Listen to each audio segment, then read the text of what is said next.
Fine student.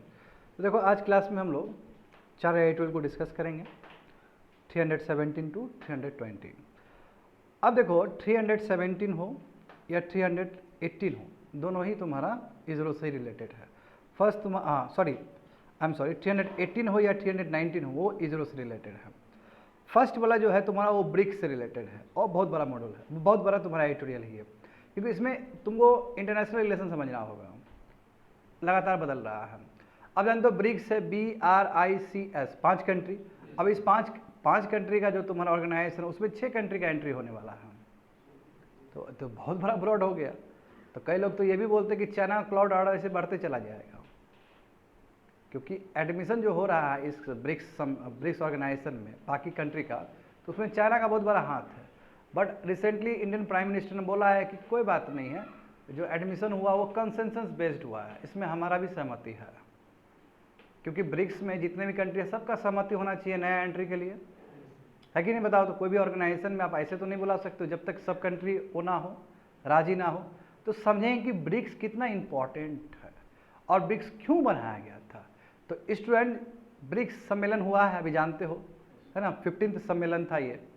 चाहे BRICS हो चाहे G20 हो, they are very very important UPSC perspective से। समझ गए ना? पूछा जाता है, क्वेश्चंस पूछा है।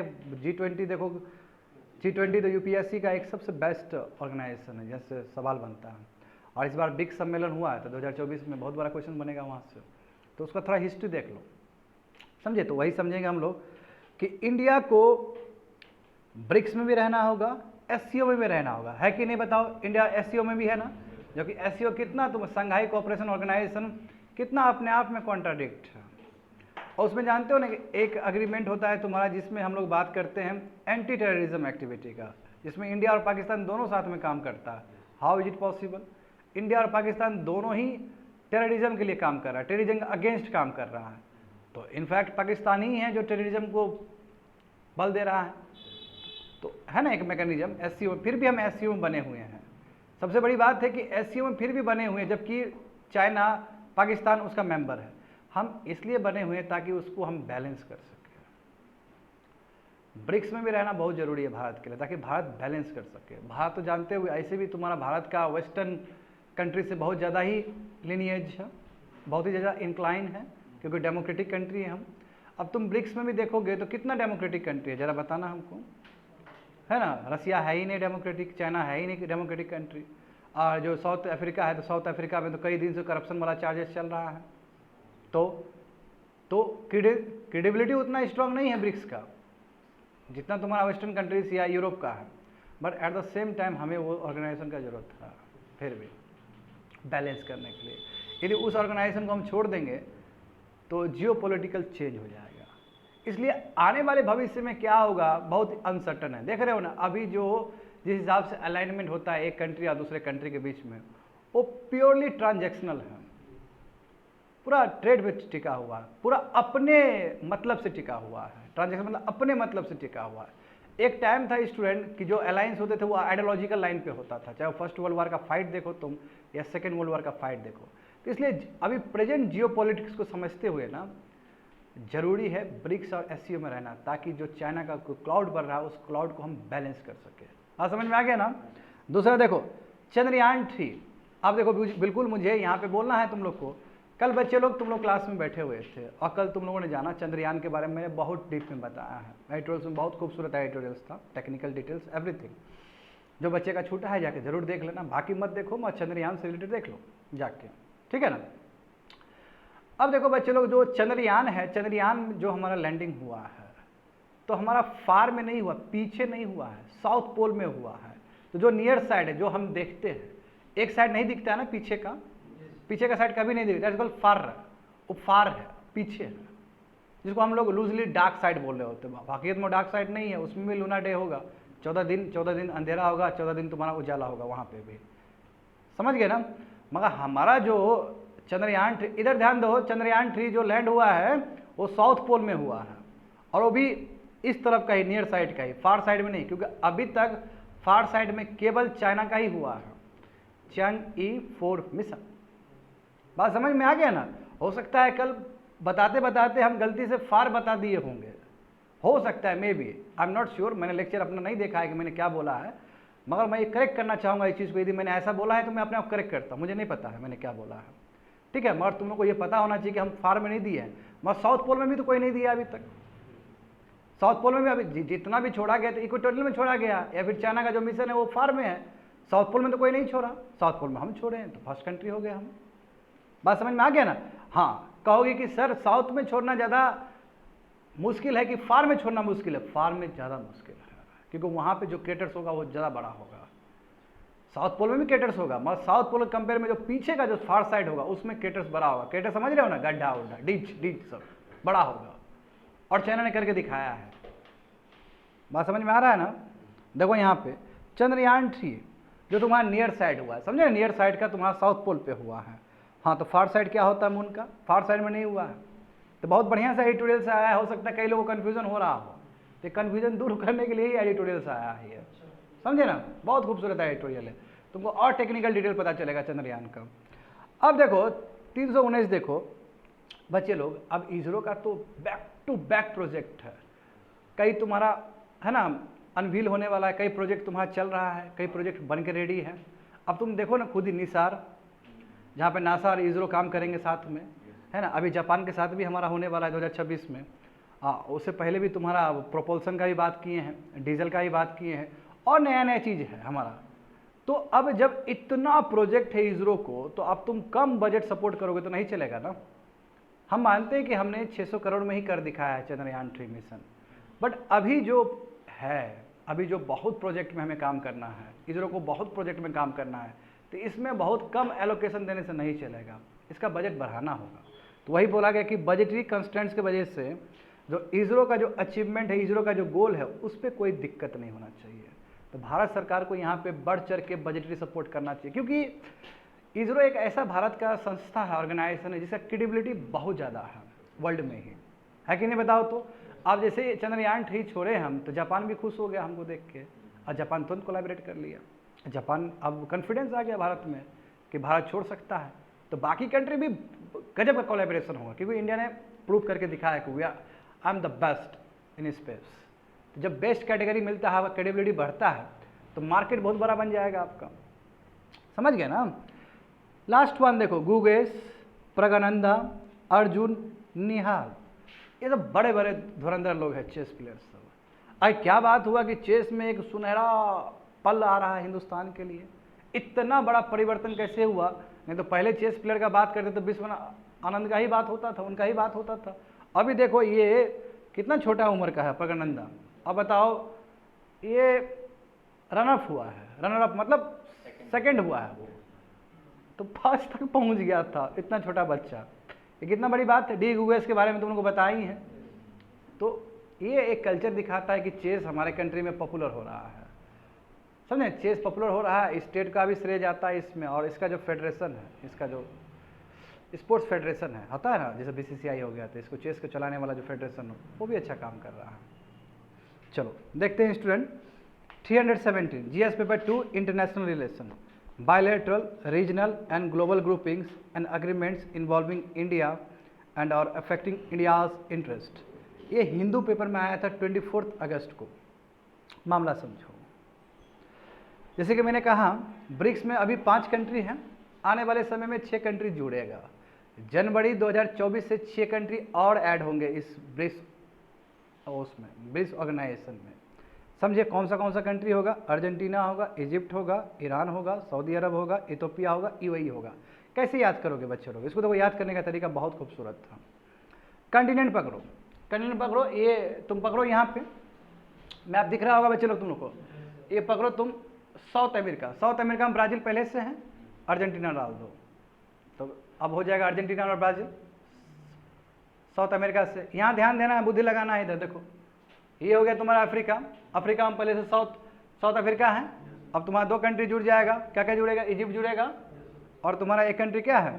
हाँ, इथोपिया जुड़ जाएगा। इथोपिया जुड़ जाएगा, पहले से एक है, ये 2 जुड़ जाएगा।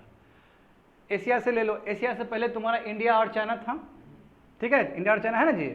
उसमें कौन कौन जुड़ेंगे? तुम्हारे सऊदी अरब जुड़ेंगे, एशिया का ही हिस्सा सऊदी अरब, और तुम्हारा ईरान जुड़ जाएगा, समझ गया ना? And UAE, also 1 UAE। 3 country इधर जुड़ गया ना, पहले से 2 प्रेजेंट 5 हो गया एशिया से, ठीक है। और रसिया दोनों का हिस्सा है, यूरोप का हिस्सा भी है और एशिया का हिस्सा भी है। तो हम कह सकते हैं कि मैक्सिमम कंटिनेंट को ये टच कर रहा है। बात समझ में आ गया ना। अब देखो यहाँ पे, अब ये जो डिसीजन हुआ है बच्चे लोग, ये लगभग 13 साल बाद डिसीजन लिया गया है। इससे पहले 2010 में डिसीजन लिया गया था साउथ अफ्रीका को ज्वाइन करने का। पहले ब्रिक ही था। एस जो ऐड हुआ है वो 2010 में ऐड हुआ है। एस मतलब साउथ अफ्रीका जो ऐड हुआ है वो 2010 में ऐड हुआ है। बात समझे। हमारे प्रधानमंत्री ने भी, क्योंकि अब देखो दिक्कत यह है कि यहाँ पे जितने भी कंट्री है, अर्जेंटीना हो गए, इजिप्ट हो गए, इसका बहुत ही क्लोज एसोसिएशन है चाइना के साथ। और देखो एग्जाम्पल समझो ना, सऊदी अरब और ईरान के बीच में ब्रोकरिंग करवा रहा है कौन? चाइना। तो इससे भी हम समझ सकते हैं कि चाइना क्लाउड कितना ज़्यादा है इस कंट्रीज पे, है ना। ब्राज़ील, अर्जेंटीना, बहुत बड़ा व्यापार होता है चाइना के साथ में, वी नो डैट। तो कहने का मतलब जितने भी कंट्रीज है इस पर बहुत बड़ा इन्फ्लुएंस है चाइना का। तो कई लोग ये भी बोलते हैं कि इस तरह यदि कंट्री का एंट्री हो जाएगा तो फिर इंडिया का जो इम्पोर्टेंस है वो घट जाएगा फिर, है ना, क्योंकि चाइना का क्लाउड बड़ा है इंडिया से। मगर फिर भी ये सब चीज़ अपने जगह पे है। हमारे जो प्रधानमंत्री है मोदी जी, उन्होंने कहा कोई दिक्कत नहीं, एंट्री हुआ हम वेलकम करते हैं, और ये जो एंट्री है कंसेंसस बेस्ड है और कंसेंसस बेस्ड ही होना चाहिए। तो ये भी बात वो रख दी है, कंसेंसस बेस्ड ही होना, यानी कि सबके सहमति से होना चाहिए। ऐसा नहीं कि चाइना को मन कर रहा है कंट्री को ज्वाइन कर दे तो कंट्री आ गया। सबका जो भी तुम्हारा 5 कंट्री है ब्रिक्स, वो सबके सहमति से हुआ है। बात समझे। और यही बिल्कुल स्टैंडर्ड क्राइटेरिया प्रोसीजर जो भी होता है ब्रिक्स का वो कंसेंसस बेस्ड होता है, समझे। कोई भी एडमिशन होगा तो कंसेंसस बेस्ड होगा, कोई भी स्टैंडर्ड फॉलो किया जाएगा तो कंसेंसस बेस्ड होगा, सबको पूछ के किया जाएगा। ऐसा नहीं कि चाइना तुमको डिक्टेट नहीं करने वाला है, क्योंकि चाइना थोड़ी है इसमें, केवल इसमें इंडिया भी है उसका मेंबर। आगे देखो स्टूडेंट, थोड़ा सा देख लो, ये बहुत इंपॉर्टेंट है कि आखिर ये जो ब्रिक्स है ये स्टार्ट कहाँ से हुआ। तो पहले जानते हो ब्रिक था, एस तो 2010 में बना है, एस बाद में ऐड हुआ जी। तो ये जो वर्ड कोइन किया गया अर्ली 2000s में कोइन किया गया, वही 2001-2 में किया गया था, समझे ना। और देखो अब बाद में अफ्रीका को 2010 में डाला गया इसमें। अब आखिर क्यों बनाना पड़ा हमें, क्या कमी नहीं था क्या? तो ब्रेटन वुड्स इंस्टीट्यूशन तो पहले से भी प्रेजेंट। ब्रेटन वुड्स इंस्टीट्यूशन मतलब देखो IMF है, वर्ल्ड बैंक है। अब जो IMF वर्ल्ड बैंक जो दुनिया के लिए इकोनॉमिक ऑर्डर बनाएगा वो मैच नहीं करेगा, क्योंकि ग्लोबल साउथ का डिमांड दूसरा है, जानते हो ना। ग्लोबल साउथ नीचे वाला, और ग्लोबल नॉर्थ। ग्लोबल नॉर्थ का मतलब है कि जो डेवलप्ड कंट्री है, जो ये नहीं कि ग्लोबल नॉर्थ तो मतलब नॉर्थ ही वाला हिस्सा हो। ऑस्ट्रेलिया भी ग्लोबल नॉर्थ का हिस्सा हो सकता है, समझ गए ना। तो कहने का मतलब क्या है, जो ग्लोबल नॉर्थ है, जो डेवलप्ड कंट्री है, जैसे स्पेशली यूरोप और अमेरिका, कनाडा और यूनाइटेड स्टेट्स, ये लोग बहुत रईस कंट्री है और ऑलरेडी पीपल लोग बहुत कुछ अचीव कर चुके हैं। और हम लोग एमर्जिंग इकोनॉमी है। जो ग्लोबल साउथ है नीचे वाला, स्पेशली ट्रॉपिक ऑफ कैंसर से नीचे जाओगे तो ऑल आर, मैक्सिमम आर तुम्हारा ग्लोबल साउथ। तो ये कंट्री लोग उतना अचीव नहीं कर पाएंगे। तो इसका जो एस्पिरेशन है वो बहुत डिफरेंट है। और अभी तक तो ब्रिटेन वुड्स ही तुम्हारा पूरी तरीके से गवर्न कर रहा था। तो ये लोग को लगा कि ऐसे नहीं चलने वाला है, तो इसलिए अब न्यू इकोनॉमिक ऑर्डर के लिए हमने संगठन बना दिया। और ये संगठन नया चीज़ नहीं है स्टूडेंट, तुम लोग को याद होना चाहिए कि यूनाइटेड नेशंस में भी G77 का निर्माण हुआ था। तो G77 का भी जो निर्माण हुआ था इसी चीज़ के लिए कि डेवलपिंग कंट्री का एस्पिरेशन कुछ और है, और डेवलप कंट्री कभी समझेगा ही नहीं इस बात को। और जैसे डेवलप कंट्री बोल देता है एमर्जिंग इकोनॉमीज को, यानी कि डेवलपिंग कंट्री को, कि भाई तुम फॉसिल फ्यूल कम करो, तो तुम तो पूरा जला लिया, हमको बोला है कम करने के लिए। हमारे पीपल तो अभी भी BPL कैटेगरी का है, तो हमें तो अभी इकोनॉमी राइज करना है, तभी तो पर कैपिटा इनकम राइज होगा, तभी तो लोग का स्टैंडर्ड हाई होगा। तुम तो पूरा स्टैंडर्ड हाई कर लिया डेवलपमेंट के वजह से, तो तुम्हारे हिसाब से चलेंगे तो ग्लोबल साउथ आगे बढ़ नहीं सकता है। तो इसलिए हमारा जो नियम कायदा होना चाहिए, हमारा जो तौर तरीका होना चाहिए वो डिफरेंट होना चाहिए, इसलिए ब्रिक्स बना। सो सिंपल बात समझे। और अभी देखो ना, अभी जिस हिसाब से चाहे तुम बात कर लो, चाहे साइबर पे बात कर लो, या फिर जो स्विफ्ट मैकेनिज्म है, स्विफ्ट मैकेनिज्म में भी वेस्टर्न कंट्रीज का कितना दबदबा है, जिसकी वजह से रसिया हर समय प्रॉब्लम से गुजर रहा है। और यही रीजन है कि हर कंट्री अपना करेंसी को इंटरनेशनलाइज करने के लिए बढ़ रहा है, जिसमें इंडिया भी एक है ना, कि हमारा करेंसी थोड़ा बढ़े। रसिया देखो अब कहाँ कहाँ नहीं हम किए, श्रीलंका में, इधर तुम्हारा बहुत सारा कंट्री में। तो कहने का मतलब क्या है कि और आने वाले समय में ये ब्रिक्स का ब्रैकेट और खुलेगा, क्योंकि बहुत सारा कंट्री और भी आया कि हमको भी मेंबर बनना है। तो ये इसलिए ये कंट्री लोग बोल रहा है कि भारत का मेंबर बनना है, क्योंकि ये लोग को पता है कि ये ब्रिटेन वुड्स इंस्टीट्यूशन से चलने वाला नहीं है हमारा रोजी रोटी, क्योंकि ये जो थोपेगा तो हमारा एस्पिरेशन को नहीं समझेगा, यानी कि डेवलप कंट्री जो थोपेगा ब्रिटेन वुड्स से, IMF से, वर्ल्ड बैंक से, वो नहीं चलने वाला। यही कारण था ना एशियन डेवलपमेंट बैंक बना, यही कारण था तुम्हारा NDB बैंक बना, न्यू डेवलपमेंट बैंक बना। याद करो सभी चीज़ को, समझिए वो सब चीज़ वही लिखा गया है स्टूडेंट, समझे कि जो इकोनॉमिक ऑर्डर है वो डिफरेंट है। पढ़ लेना, सब समझ में आ जाएगा तुम लोग को, है ना। शुरू में क्या गोल था, ये जब बनाया गया था शुरू में क्या गोल था कि कैसे ग्लोबल फाइनेंशियल गवर्नेंस को रिफॉर्म किया जाए, क्योंकि अभी तक तो IMF और वर्ल्ड बैंक के हिसाब से चल रहा है, बट हमारा एस्पिरेशन कुछ और है, तो हमारे हिसाब से होना चाहिए और यूनाइटेड नेशंस थोड़ा डेमोक्रेटाइज हो। अब देखो बच्चे लोग, यूनाइटेड नेशंस कब बना, अभी भी वहाँ पे परमानेंट सिक्योरिटी काउंसिल का कॉन्सेप्ट है कि नहीं बताओ। तो UNSC, United Nations security council में 5 परमानेंट मेंबर होते हैं। कोई भी मामला होता है तो वहाँ पे अटका देता है वीटो पावर से।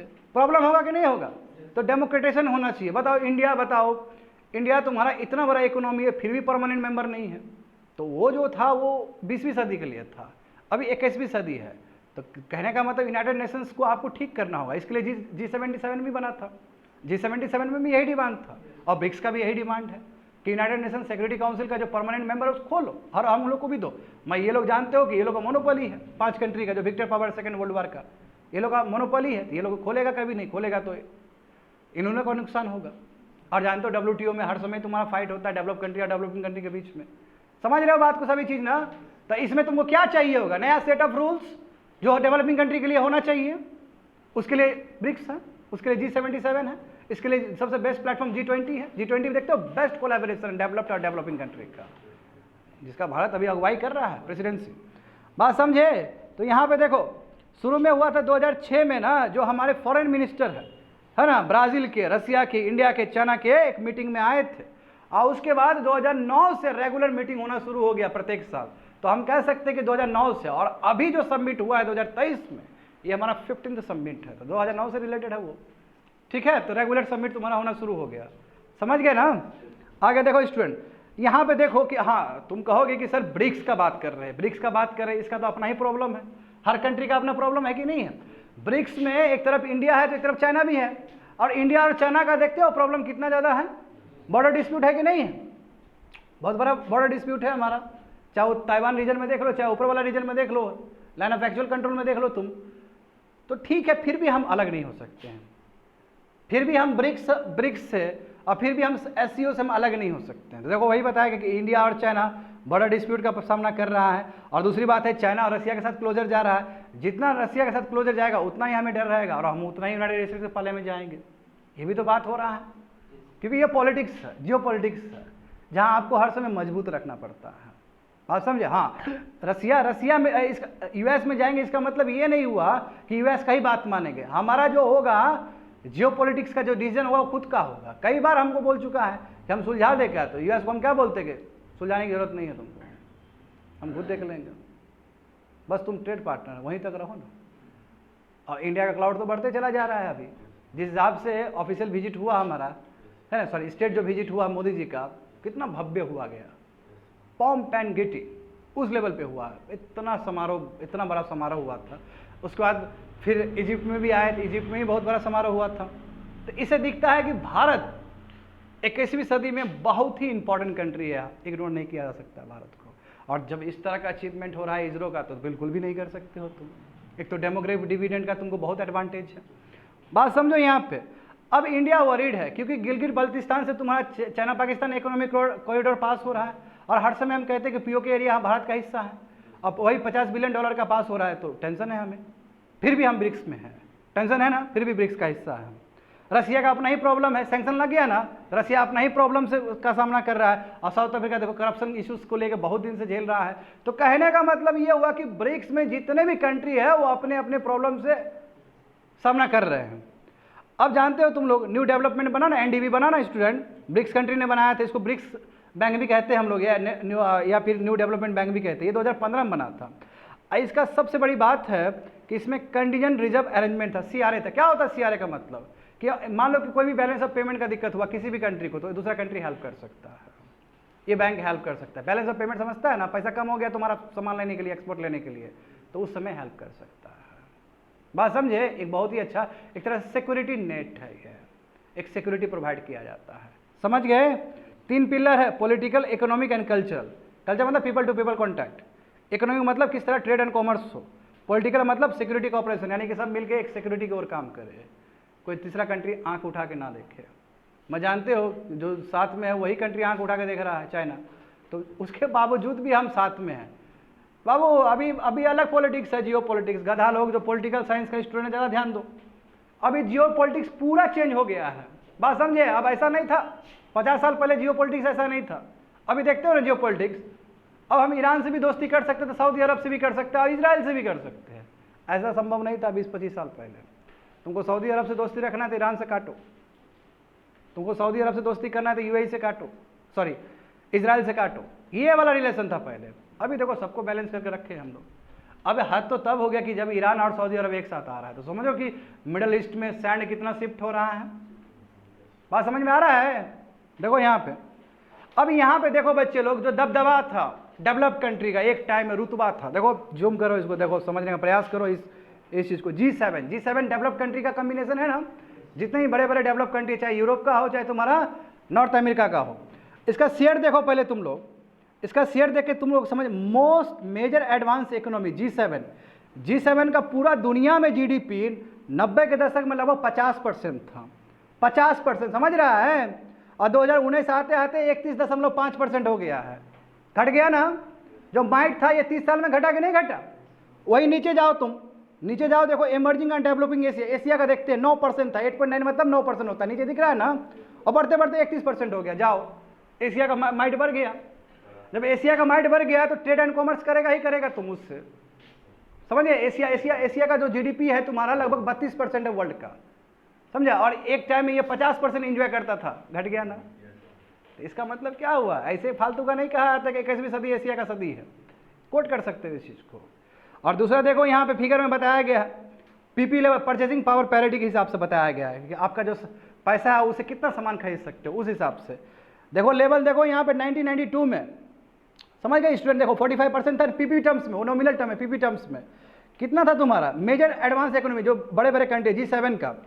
बच्चे लोग देखो 45% है ना, घटते घटते घटते 30% हो गया। देख रहे हो हमारा कितना गंदा हालत था। देखो लगभग हमारा 16-17% था, यानी कि तुम्हारा वो ब्रिक्स कम्बिनेशन में है, वो बढ़ते बढ़ते देखो ना 33% पहुंच गया। एडवांस कंट्री से भी आगे निकल गया। तो आप बोलो, तो एडवांस कंट्री भी तो सोचेगा ना, तभी तो इतना इन्वेस्टमेंट आता है भारत में, समझे। तभी तो चाइना में इतना एडवांस में वो आता है, इन्वेस्टमेंट आता है, FDI आता है। तो ये हम समझ सकते हैं कि ये पूरा डायनेमिक्स चेंज हो रहा है ट्रेड एंड कॉमर्स का। जब जिस जगह पे ट्रेड एंड कॉमर्स होगा उस जगह पे जाएगा। ऐसे भी वास्को दा गामा लंगड़ाते हुए आया था, किस लिए, ट्रेड एंड कॉमर्स के लिए आया था ना।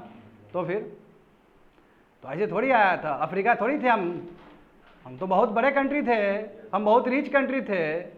हम अफ्रीका नहीं थे बाबू कि बैठे हुए थे, हम बहुत बड़ा ट्रेड एंड कॉमर्स थे। एंशिएंट इंडिया से लेकर मेडिवल इंडिया तक बेस्ट हम जाने जाते हैं। तो इंडिया शुरू से ट्रेड के लिए बेस्ट रहा। अब पिछले क्लास में मैंने डेटा भी दिया था ना, कौन सी ईयर में कितना परसेंटेज था हमारा। बाद में ब्रिटिश आया तो घट गए। आगे देखो इसमें देखो, ये जो 6 मेंबर जो जुड़ेंगे तो इसके बारे में समझ लो। तो वही हमारे प्रधानमंत्री ने कहा है कि जो भी जुड़ेगा वो एक्सपांसन जो होगा वो कंसेंसस बेस्ड अप्रोच है, सबको पूछ के हुआ है, समझे। इसलिए इंडिया वेलकम करता है क्योंकि कंसेंसस बेस्ड है।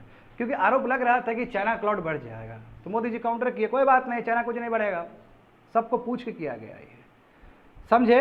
प्राइम मिनिस्टर ने देखो वही 15th ब्रिक्स समिट हुआ था, प्रधानमंत्री ने बहुत कुछ भारत के बारे में बोला है। बोला कि यस, भारत का जो डिजिटल सोल्यूशन है उससे पूरा दुनिया लाभ ले सकता है। UPI है ना, UPI देखो ग्लोबल अक्लेम है कि नहीं है बताओ, है ना। और ग्लोबल साउथ के लिए भारत बहुत अच्छे से काम कर सकता है। ग्लोबल साउथ समझ रहे हो ना, जहाँ पे एमर्जिंग कंट्रीज़ के लिए काम किया जाता है, एमर्जिंग कंट्रीज़ का एस्पिरेशन के लिए काम किया जाता है, जिसको रिप्रेजेंट करता है। ब्रिक्स भी कर सकता है, G77 भी कर सकता है। और प्रधानमंत्री ने कहा है कि देखो, प्रधानमंत्री अफ्रीकन यूनियन को लेकर बहुत हुआ है।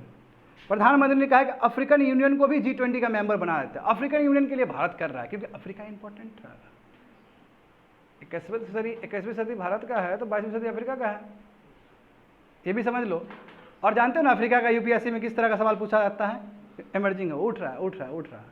साउथ अफ्रीका देखो, नाइजीरिया देखो, है ना। नाइजीरिया में देखो GDP का ग्रोथ कितना है, बहुत तगड़ा GDP का ग्रोथ है। हाँ, थोड़ा सा डेमोक्रेटिक क्रेडेंशियल रहता तो और बेटर रहता, दूसरा विषय है, मगर उसको इग्नोर नहीं कर सकते। इसलिए मोदी जी बोल रहे हैं कि G20, क्योंकि G20 का अगुवाई कर रहे हैं हम लोग, तो बोल ही सकते हैं। तो हमने क्या बोला कि अफ्रीकन यूनियन को भी पार्टिसिपेट करवाना जरूरी है।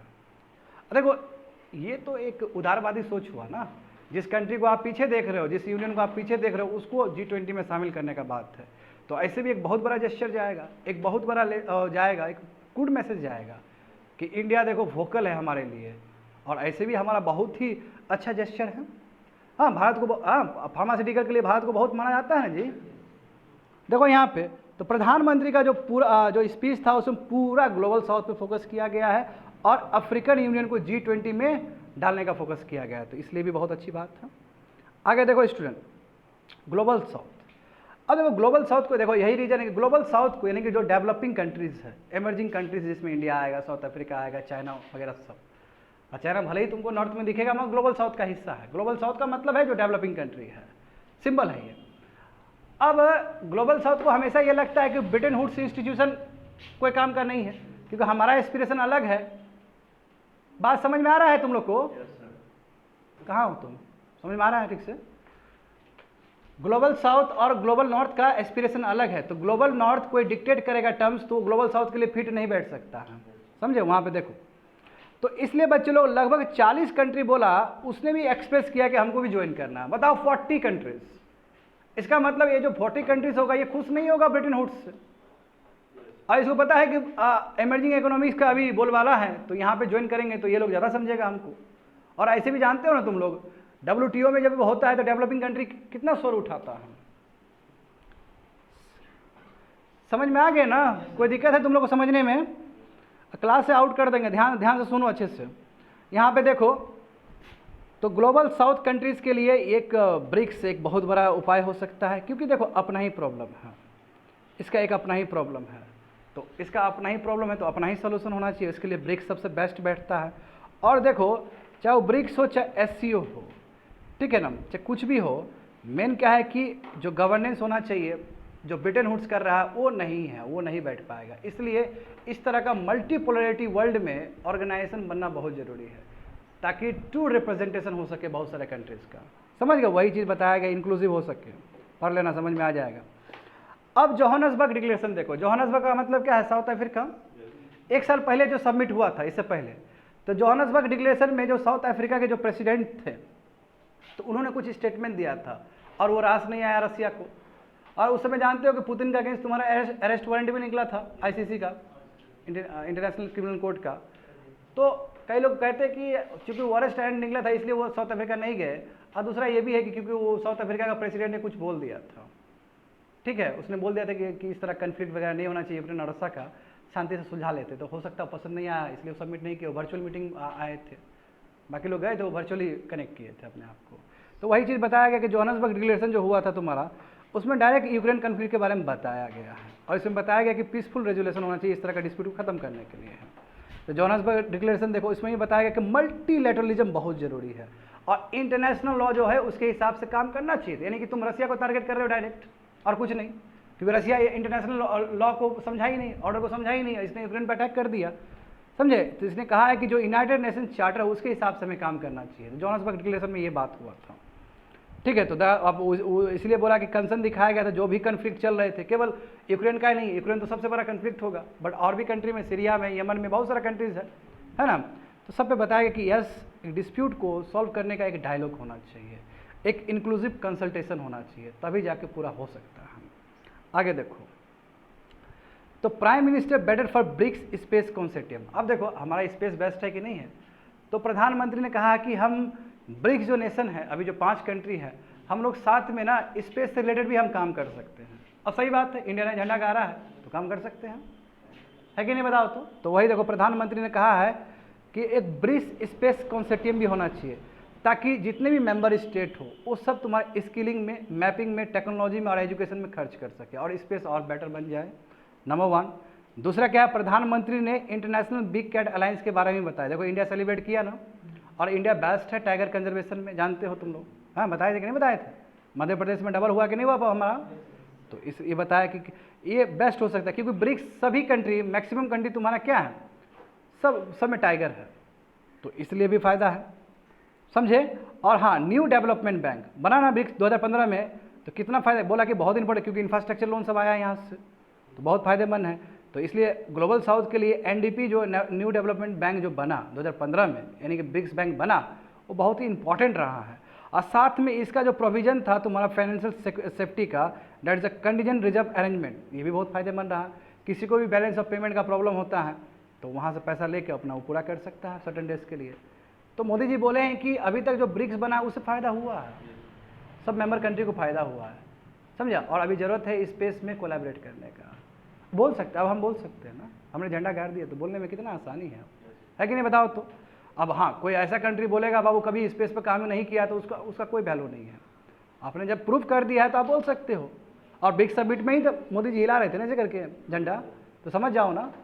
अब बताओ, अगला दिन तुम्हारा खुद मोदी जी अपना फर्स्ट पेज में अपना तस्वीर देख रहे हैं कि इंडिया ने कर दिखाया under the guidance of Modi ji, है ना। तो फिर हाँ, तो मोदी जी का ग्लैमर तो और ना बढ़ेगा। जब फॉरेन कंट्री का न्यूज़पेपर में पहला फोटो मोदी जी का हो, इसरो का हो और भारत का चर्चा हो, तो गर्व का विषय है ना किसी भी कंट्री के लिए स्टूडेंट। तो वही तो बात है। देखो, तो इन्होंने कहा है कि इंडिया का जो डाइवर्सिटी है उसका फ़ायदा उठाना चाहिए पूरा दुनिया को, ब्रिक्स कंट्रीज़ को। और डिजिटल पार्टनरशिप कर लो, और डिजिटल पार्टनरशिप में इंडिया बेस्ट है। तो क्या कोई चैलेंजेस नहीं है? तो चैलेंजेस है, बहुत बड़ा चैलेंजेस है। अब चैलेंज क्यों नहीं है? देखो ना, अब ब्रिक्स के अंदर तुम खुद हो तो तुमको कितना कॉन्ट्राडिक्शन है चाइना के साथ में। एट द सेम टाइम तुम वेस्ट के पाले में भी हो, या तो तुम वेस्ट के पाले में चले जाओ या फिर तुम इधर आ जाओ एशिया के पाले में, या फिर बैलेंस करो। तो बहुत बड़ा प्रॉब्लम है कि नहीं, या तो दिस साइड या बीच में रहो तुम। तो अभी क्या सबसे सही तरीका होगा? बैलेंस करो, क्योंकि तुम भी एक ग्लोबल प्लेयर हो, तुम छोटा मोटा कंट्री नहीं है, तुम बड़ा कंट्री है। जियो पॉलिटिक्स के लिए तुम्हारा बहुत वैल्यू है अभी, तो तुमको बैलेंस करना होगा, क्योंकि अनसर्टेनिटी है, आगे क्या होगा किसी को नहीं पता है। पहले ऐसा दुनिया नहीं रहा, समझे। तो यू हैव टू बैलेंस। आगे देखो, आय का रास्ता क्या है। आय का रास्ता स्टूडेंट तुम लोग को समझना है। तो सिंपल यही बात है कि अब कई लोग ये भी बोलते हैं कि चूंकि इसमें चाइना का क्लाउड दिखेगा, क्योंकि चाइना इसमें सबसे, ब्रिक्स में सबसे दबदबा है ना चाइना का। और जितने भी मेंबर कंट्री जो आने वाले हैं 2024 से, जनवरी 2024 में, तो उसमें भी चाइना के साथ उसका ट्रेड बहुत तगड़ा है। तो कई लोग घबरा रहे हैं कि हो सकता है चाइना का क्लाउड बढ़ सकता है।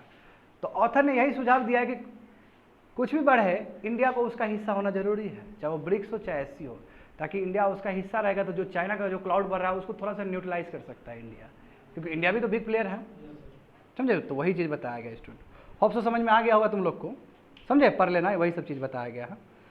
आगे बढ़ते हैं।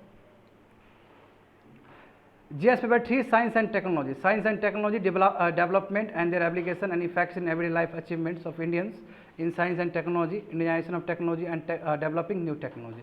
ये हिंदू पेपर में आया था 25 अगस्त को।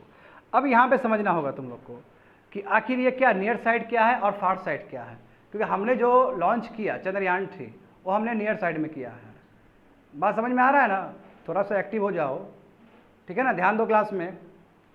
यहाँ पे देखो, अरे यदि पढ़ने का मन नहीं तो निकल जाओ, एक्टिव रहो क्लास में। सभी स्टूडेंट को बोल रहे हैं हम, बी एक्टिव, कोई फालतू का बात नहीं कर रहे हैं, इंपॉर्टेंट बात कर रहे हैं, एडिटोरियल्स का हिस्सा है ये। यहाँ पे देखो, यहाँ पे विक्रम लैंडर, हमारा लैंडर का नाम क्या था? विक्रम लैंडर था ना। पहुँचा वहाँ पे, कहाँ पहुँचा? साउथ पोल में, but near side, far side नहीं, नियर साइड, हमेशा याद रखना चाहिए, नियर साइड। अब साउथ पोल में कहोगे कि साउथ पोल क्यों? क्योंकि साउथ पोल में अंधेरा होने का चांस है, और अंधेरा का मतलब क्या है कि आपका डिच मिलेगा, वहाँ पे विकेटर्स मिलेगा, और वहाँ पे आप एक्सपेरिमेंट कर सकते हो। तो तुम हमसे पूछोगे, तुम्हारा सवाल ये होगा कि विक्रम लैंडर जो लैंड किया होगा तो क्या वो अंधेरे में किया होगा? तो अंधेरा में करेगा तो सनलाइट नहीं मिलेगा तो उसका काम ही नहीं करेगा। तो अंधेरे में नहीं किया, वो ऐसा जगह लैंड किया है कि वहाँ पर उजाला है, बट वो जो रोवर जाएगा वो अंधेरे की ओर जाएगा, समझे? तो बहुत ही माइन्यूट है वो चीज़। प्लेसमेंट इज़ वेरी इंपॉर्टेंट, क्योंकि यदि मान लो कि अंधेरे डार्कनेस में यदि करता है तो फिर कहाँ से लाइट मिलेगा? लाइट नहीं मिलेगा तो सोलर पैनल काम नहीं कर पाएगा, रोवर का और तुम्हारा उसका प्रज्ञान और विक्रम लैंडर का, समझ गए? तो देखो यहाँ पे समझो, ये कितने बढ़िया सॉफ्ट लैंडिंग हुआ ना चंद्रयान 3, और हमने बहुत ही अच्छे से काम किया है। हाँ, मून का साउथ पोल पे हमने लॉन्च कर दिया, हमने वहाँ पे रख दिया है, ठीक है। और बच्चे लोग, ये नियर साइड है, ये फार साइड नहीं है।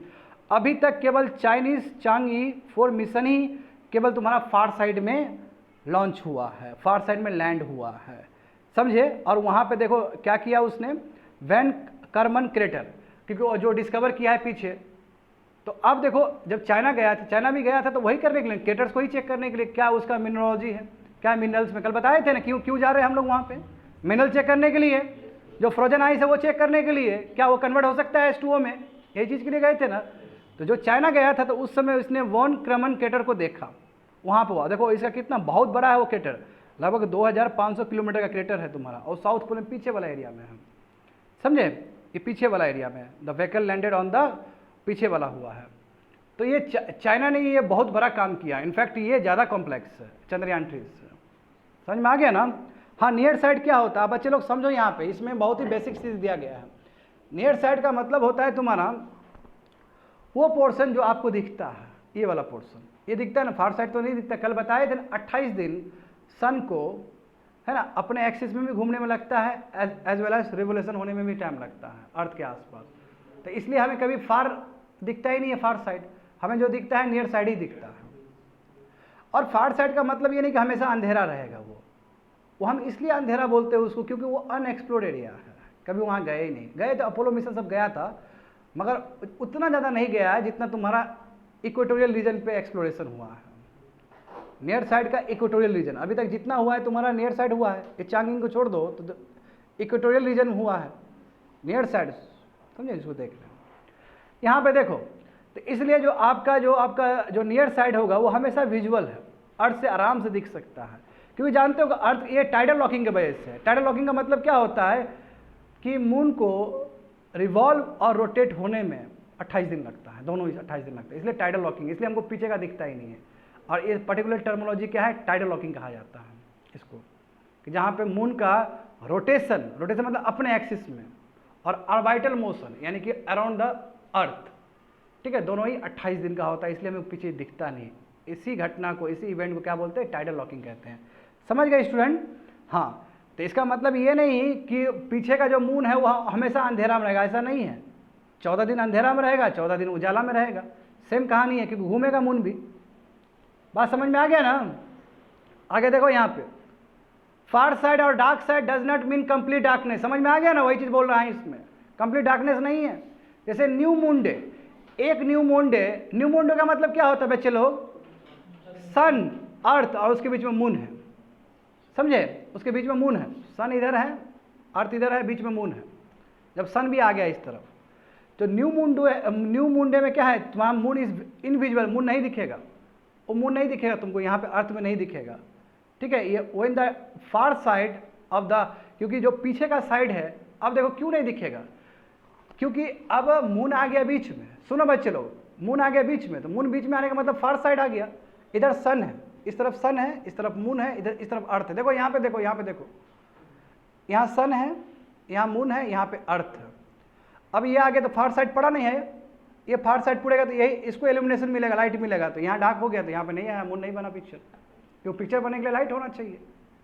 बात समझ में आ गया। तो लाइट जो मिल रहा है फार साइड में पूरा ये करेगा, कवर करेगा, ये एरिया कवर कर लेगा। ये तब होता है जब तुम्हारा मून बीच में आता है, अर्थ और सन के बीच में, that's called new moon day. समझ गए ना। तो यहाँ पे देखो, तो क्योंकि फार साइड जो है यानी कि डार्क साइड बोला जाता है, नहीं, उसको बोला जाता है जस्ट, डार्क मतलब कंप्लीट डार्क नहीं है, 14 दिन के लिए डार्क है, 14 दिन के लिए ठीक है। हाँ, सोलर इक्लिप्स के टाइम में ठीक हो जाता है, बिल्कुल बिल्कुल ठीक है। तो देख लेना तुम, मैं तुमको जो सिंपल तरीके से समझाना था मैंने समझा दिया तुमको, ठीक है ना। ये जो चीज़ है, क्योंकि जो फार साइड है तुम्हारा वो 14 दिन के लिए रहेगा, और ये तुम्हारा नियरली फोर्टनाइट यानी कि 14 दिन के लिए मिलेगा उसको। अब फिर दूसरा जो न्यू मून डे आएगा फिर 14 दिन बाद आएगा, क्योंकि ठीक रोटेट होगा तुम्हारा, 14 दिन तक रहेगा ऐसे घूम के। इसलिए हम कह सकते हैं कि जो डार्क साइड स्टूडेंट वो बहुत ही मिस्टीरियस है, कभी दिखता ही नहीं है अर्थ को। जो चीज़ नहीं दिखा अर्थ को बहुत ही मिस्टीरियस है, हमारे लिए पहेली है। Thanks to Soviet spacecraft Luna 3 1959 में इसने थोड़ा फोटोग्राफ खींचा था पीछे का, तब से थोड़ा ह्यूमन बीइंग को क्यूरियोसिटी होना शुरू हो गया, बट एक्सप्लोरेशन ज़्यादा नहीं हुआ है। हाँ, अपोलो 8 मिशन जो हुआ था 1868 में, वर द फर्स्ट ह्यूमन जो कि तुम्हारा फर साइड में जाके देखे थे, तो उतना एक्सप्लोरेशन नहीं हुआ है, मगर ये शुरुआत का एक्सप्लोरेशन जो कि फार में भी जाके देखेंगे। अब फार का क्या है, क्रेटर्स बहुत ज़्यादा है, बड़ा बड़ा डीचेस है वहाँ पे, गड्ढा बहुत ज़्यादा है वहाँ पे, समझ गए। तो अभी तक फार जो मून का साइड है उसमें क्या क्या प्रयास किया गया, तो पहले फोटोग्राफ खींचा गया सोवियत स्पेस क्राफ्ट से, यानी कि यूनाइटेड यूएसएसआर का, जो अभी रसिया का हो गया, और वो अपोलो 8 मिशन यानी कि यूनाइटेड स्टेट्स का, तो उसने ही प्रयास किया, ह्यूमन बींग वहाँ पे गया था देखने के लिए। आगे देखो तो क्या डिफरेंस है नियर साइड, समझ में आ ही गया होगा तुमको क्या डिफरेंस है तुम्हारा नियर साइड और फार साइड में। नियर साइड हमेशा दिखेगा, और वहीं पे उसी का साउथ पोल में हमने क्या किया, इस बार चंद्रयान 3 को लैंड किया है, वही लैंडर को, विक्रम लैंडर को। अब देखो बच्चे लोग, आखिर ये जो मून है, मून तो सेम ही होगा, चाहे आगे हो पीछे हो। अब दिक्कत क्या हो पता है, सब शुरू में जब बन रहा था तो बड़े बड़े जो एस्ट्रॉइड्स है उससे उसका बम्बार्टमेंट हुआ, तो बम्बार्टमेंट हुआ तो बहुत बड़ा बड़ा गड्ढा बन गया, चाहे इस साइड नियर साइड का हो या फिर फार साइड का हो, बहुत बड़ा बड़ा गड्ढा बन गया। मगर जो तुम्हारा नियर साइड है उसमें जो सरफेस है वो बहुत थीन है, सरफेस क्या है, बहुत थीन है। और जो फार साइड है उसमें सरफेस बहुत मोटा है, ठीक है उसमें सरफेस। अब सरफेस पीछे का बहुत ठीक है और आगे का जो नियर साइड है सरफेस क्या है, थीन है।